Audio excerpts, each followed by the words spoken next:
Hi everybody, I'm back with another long-winded video, and today we're addressing this very common question of can I get better in X amount of time, right? So here's a question that I received from a subscriber. It says, Assalamu alaikum teacher, this might sound a bit odd, but I'm pretty sure you can answer it. I took a speaking mock exam and ended up getting a 7, and the examiner told me it was a strong 7 though. I've been analyzing YouTube videos for a while now, and my exam is coming up soon. What are my odds of getting a 7.5 or even an 8 within 20 days or so, providing I continue this immersion stuff? Well, first off, this candidate seems to have a pretty good grasp on the language, right? A pretty good command of English.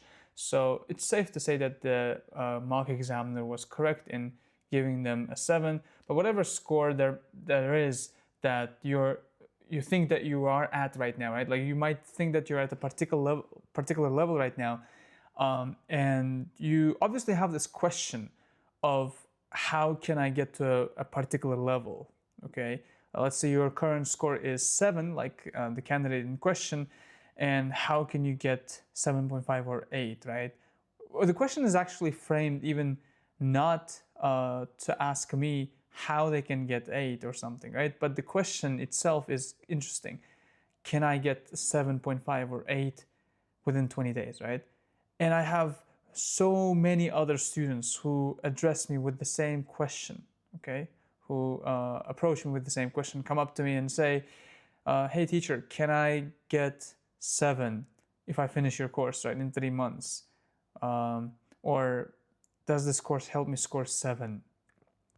Or my score right now is 5.5 or 6 and I need to score 7 in 3 months. Can I do it? And here's an interesting question to those of you who ask such questions, right? Similar questions. Can I get to a particular level in this amount of time? Will you not study hard if I tell you, no, you won't be able to get that score, right? Like, it's crazy to me, okay? Like, are you seriously asking this question? Will I get this score if I do this, right?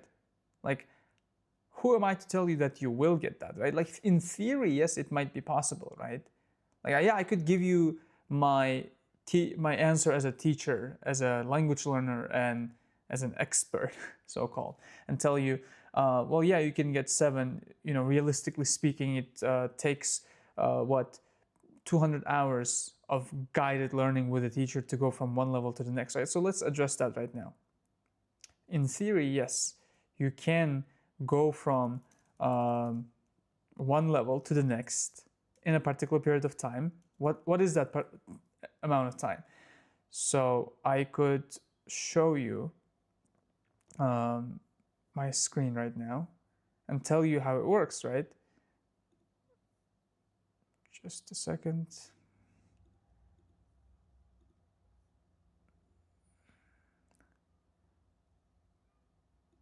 Can I do that? This is my first time ever sharing my screen on this new app that I'm using, so I'm not sure if it works. But yeah, just a second.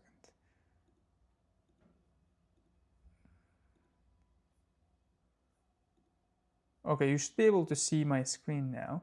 Okay, so on Google it says it takes right? So there's this idea of learning hours, guided learning hours. Okay, if you spend 200 hours with your teacher, let's say your level right now is B1, right? To get to B2, let's say it's 5, band 5. To get to band 6, you need another 200 hours. With the teacher though, this is important, guided learning hours, okay? And there are different factors at play.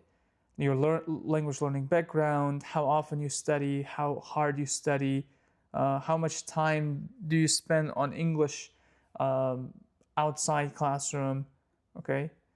But you should have 200 hours of lessons, supervised lessons, right? To go from C1 to C2, let's say, okay? And at higher levels, this becomes a little bit more difficult. There's language learning curve. The higher up you go, the slower your progress is. But that's a discussion for another time. But the thing is, the way it works is, yes, in theory, you can go from band 7 to band 8, right? By the way, they happen to sit right in the same level, 7, 8, C1. But it's about how strong of a C1 it is, right? But whatever is the case, yes, in theory it's possible with a teacher-guided learning if you're doing language learning properly. And if you watched the previous video where I talked about immersion and input, right, you probably are on the right path. But the question, can I do this in 20 days? Can I do this in 1 month or 3 months, right? That is inherently a moot question. Moot means pointless, okay? So will you stop studying if I tell you, no, you can't? Or will you study harder if I tell you, yes, you can? Or will you change nothing if I tell you, yeah, you can get 8, right? Questions like this, students ask them for nothing but a sense of validation and confirmation, right? They want to hear from someone, from authority, let's just say, right? From figures of authority that they can do it, right? And I understand that, right? I can relate to students like that because I had the same questions when I was younger, inexperienced.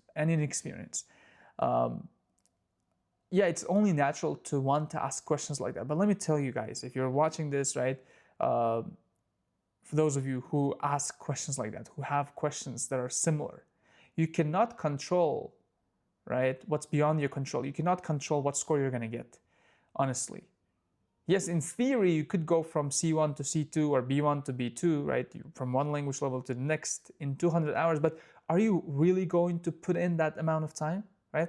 Let's just do quick math, right? So if you spend 6 hours of guided learning with the teacher, I don't think realistically you can spend 6 hours a day with a teacher. If you spend 6 hours every single day for 30 days, that's 180 hours, right, in 30 days. That's almost 200 hours. But I don't think you're going to be spending 6 hours a day with a teacher. So that goes out, right? In 30 days, you cannot go from one level to the next. You just need that much time, right? It's not about how many months or days you're putting in your preparation. It's about how many hours, right? I don't quite understand when people just pull these things out of thin air and they say you need 1 month, 2 months, 3 months. No, it's about how many hours of active learning are you putting in your preparation, okay? If you can boil it down to hours of active learning, and this is true for many things, okay? We could go and make the argument. Okay, let me show you. I'm sure you've all heard of the 10,000 hour rule of Maxim Gladwell, I think. Okay, Gladwell, I think. I forgot his name. 10,000 hours of deliberate practice, Malcolm Gladwell, who says you should be doing 10,000 hours of deliberate practice in his book Outliers. By the way, not everyone is going to put in 10,000 hours, by the way. Not everyone is going to be an outlier. Outlier is someone who is ahead of the curve, who is better than everybody else, who, unlike others, are not going to be lazy, right? You're not going to be lazy. If you're not lazy, which is not very likely, you are going to go from one level to the next. Okay, so that is expert level. To get to band 9, you should spend 10,000 hours of deliberate practice. You should have 10,000 hours of deliberate practice. And that actually makes sense. Okay? I remember, like, if I do the math, I must have spent 10,000 hours with the language, which equals to around 10 years, right? So I've spent a good 10 years of my life surrounded by English, spending so much time in the English world, right? In the English language world. So are you doing that, right? But, I don't think most people are going to do that, like 200 hours of guided learning, okay? So if you are realistic I think if you spend 2 hours every day, right, of active learning, if you spend 2 hours every day on English actively, that's around 100 days. So you can go from one level to the next in about 3 months, with a teacher. And if you're doing homework properly, by the way, because you cannot really study with a teacher for 2 hours a day, right? And obviously, the Cambridge learning hours are not black and white, right? So it's not entirely true that you need to spend 200 hours, right? You cannot fully trust it because there are so many other factors involved, right? As the research itself tells you, as the findings suggest. Another thing is, yeah, not many people are going to do that. Like, I only remember one student of mine, Nodrbek, who, by the way, commented on yesterday's video, who has finished my course, and who's like basically done with everything related to English, but he still is involved in the community. But whatever is the case, he came to me with a 7.5. That's C1. He studied with me for 2 months, and in 2 months he went from 7.5 to 8.5. But let me tell you, I have never had anyone as conscientious, as committed, as dedicated as Nodrbek. To this day, he's one of those very rare students who actually does the work, right? Who does everything that I asked him to do. And there are very few students that I can name who do the same thing. I had another student called Zahra who studied with me for 5 months. In 5 months, she went from 5.5 to 7.5. You can all look up, by the way, all these stories on my Telegram channel. I'll attach a link in the description. But yeah, so Zahra was also one of those very rare students. They weren't talented or anything, right? They just did the work and they understood it. They just got it, you know? If you get it, you get it. Like, if you don't got it, you don't got it, right? Like, they just understood what it was meant, what it was like to study, right? What they were meant to do. And then they actually went ahead and did it, right? And they never skipped, like, they must have skipped like 1 or 2 lessons in their entire, during the whole period that they were my students, right? Yeah. And again, very few students are going to do that. So theoretically, 200 hours, if you spend 200 hours with the language very well, yes, you can go from one level to the next very easily, okay? But not everybody's going to do that, right? Think about it, right? I don't think you're going to study a language properly. Not everything's going to get in your head for 6 hours a day in 30 days, right? That's not really realistic. And the same thing is true for any other skill out there. There's only so much you can do. Like, if you need to go from one level to the next, let's say you want to score 7, then you need to make sure that your starting level is 6 in 3 months. If you want to score 7 in 3 months, your starting level needs to be 6. If you have a deadline, then you have to say goodbye to 7, or you have to start working more. And a lot of the time, students will come up to me and say, yes, I can. I'm ready for all the workload. But believe me, they don't.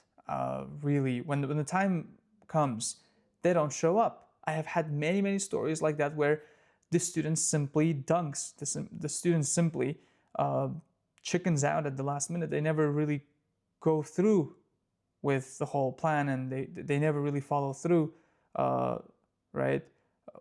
And that's something that's so sad, right? They overestimate their powers, and this is very human of us, right? We're so emotional, and we are going to overestimate ourselves and underestimate other people, right? Like, you're going to underestimate the course, right? And you're going to overestimate your own powers, which leads me to my next point, which is that you can't control how much time, in how much time you're going to get the score. What you can control is, are you putting in enough hours, right? Today, did you read one article and did you understand it, right? Did you understand the words, right? Another question is like, did you watch something in English today, right? Like every single day. So that's what you can control. You cannot control your exam day. What's going to happen on the exam day? Like if you get a good examiner, or whatever that is, right? If you get an examiner who is native, or if you get the right questions, if you get the right materials, if you get the right topics, right? You can never control any of that. And by the way, your performance does depend on what score, what topic you might get. For example, if you're not really familiar with the topic of the environment or consumerism, you are not going to get a good score if you get a task 2 topic like that, right? So what can you do? You should be prepared for that, right? So that's what you can control, right? You should stop asking questions, can I get a 7? You should, because you cannot control whether you can get 7, but what you can control is, are you doing enough to get that, right? Like, all right, what is 7? What does 7 represent, right? What does it mean to score 7? Well, it means scoring 8 plus in listening reading. I think that's a more realistic way of putting it, right? So if you score 8 in listening reading, then that's 7. Okay, what can I do to get band 8? I'm sure you've all heard of SMART goals: specific, measurable, achievable, realistic, time-bound goals, right? So you should have specific goals like, okay, 7. How can I get there? Well, get 8 in listening reading, specific, right? Measurable. Can you measure your goal? Yeah, of course you can measure it in the number of hours you put in your work. Is it realistic? Well, let's see. My level right now is 6 and I need to take the test in 1 month. Is it realistic? No, it's not realistic because I cannot spend 6 hours every day, all right, with my teacher. And active preparation, because guided learning can also be mistaken. A lot of people just think that they should spend just 6 hours with the language, 6 hours of TV in English. No, that's not the same. But what about other people who actually score like 7 just by watching and stuff, right? Well, because if you do the math, they've been studying the language for years. Yeah, so you should have that kind of goal, okay? And only focus on what you can control. We kind of chalk this up to Stoicism, right? It goes back to Stoicism. I'm sure you've all heard of this philosophical concept of Stoicism, where you answer to yourself, focus on what you can control, let go of the things that you can't control. You can't control your, again, whatever happens on the exam day, or you can control it like on that day, but you can't control it now. You can't control your future. You can control what you're doing right now. How many hours are you putting in your preparation? And so many other things. Are you showing up to lessons? Are you not skipping a class? Are you doing your homework? And all these small things matter. They all add up. That's what matters. You should stop asking questions like, for validation. Yeah, I understand. Yeah, like validation is important, especially if this is your first time taking the IELTS test, right? You are nervous. I get you. I totally feel you, bro, right? But you should not let your mind get preoccupied with all that kind of nonsense, right? Nonsensical questions. Like, you should have enough free space in your head to do stuff. Unfortunately, a lot of students let these questions in and they're just overconsumed by all the worries and anxiety. But instead, slow down, take a deep breath, and focus on what you can do right now, right? Forget about your exam. Instead, focus on right now and what you're doing right now. I know this kind of question is a little psychological more than it is technical, right? Like IELTS related. It's more of a mindset thing. But I hope that this answers your question, right? I know I went on for too long, but it was important. So let's just summarize, right? First of all, students ask this question for validation purposes, right? It doesn't matter if my answer doesn't matter. The fact that you ask this question matters, right? Can I get 7 in 3 months, right? You're asking this question for validation, guys. You're not asking it for any reason, for any other reason. There's no goal inside, right? You don't have anything in your head. Like, you don't have any goal, behind this question. So what does that mean? Well, you should stop asking questions like that. Just, direct this inwards, right? Whatever helps you. But other people, they're gonna confuse you, because you can go to different people with this question, and they're gonna give you different things. All right. So the first thing is validation, right? Forget about validation. Focus on inner validation, whatever that means. Second thing, it's about learning hours. We talked about Malcolm Gladwell, and all of this is based on real data, guys. Yes, it takes 10,000 hours to get to band 9. And this is also a good video for those of you who are pursuing band 9. If you've not been able to get band 9, well, chances are your English basically sucks, right? Let's face it. Like if you keep taking the IELTS exam, but your English is not there yet, right? You haven't spent 10 years with the language, 10,000 hours, right? Really do the math and get back to me.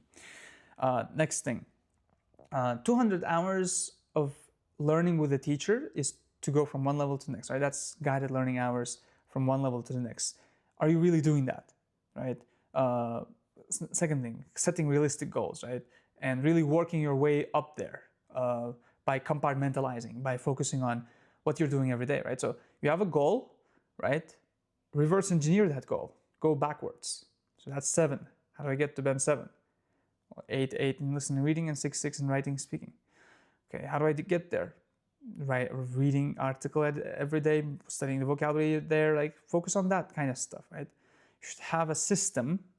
You should have goals, right? You should have, we've read all these different self-help books, right? You should have goal. You should have a system goal, right? Like, are you meeting daily, which is a system goal? Focus on, enjoy the process, as they say, right? So the goal takes care of itself, right? Don't worry about the score. The score takes care of itself, right? This famous sentiment of enjoy the process, right? Process takes care of itself, whatever. I forgot the right. So the concept. But yeah, that's about it. I'll see you in the next videos, guys.